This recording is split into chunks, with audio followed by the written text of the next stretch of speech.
குக்கரில் கொழுப்பு, துவரம்பருப்பு, சிறிது உப்பு, மஞ்சத்தூள், கொஞ்சம் இஞ்சி பூண்டு பேஸ்ட் இவற்றை சேர்த்து நன்றாக கழுவி தேவையான தண்ணி ஊற்றி 4-5 விசில் வேக வைக்கவும்.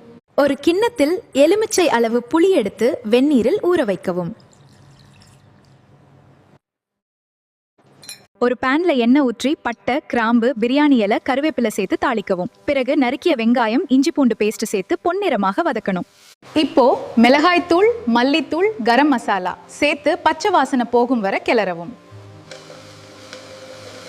நறுக்கிய தக்காளி, பச்சை மிளகாய் சேர்த்து நன்றாக சாஃப்ட் ஆகும் வரை வதக்கவும். அதன்பின் கேரட், கத்திரிக்காய், உருளைக்கிழங்கு சேர்த்து எண்ணெயில 2 முதல் 3 நிமிடம் வதக்கவும்.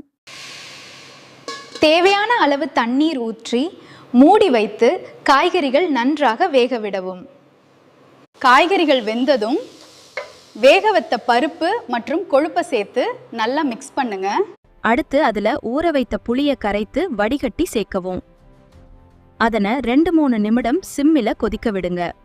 கடைசியாக கொத்தமல்லி தூவி விருப்பம் இருந்தால் கொஞ்சம் புதினா சேர்த்து இறக்கவும்.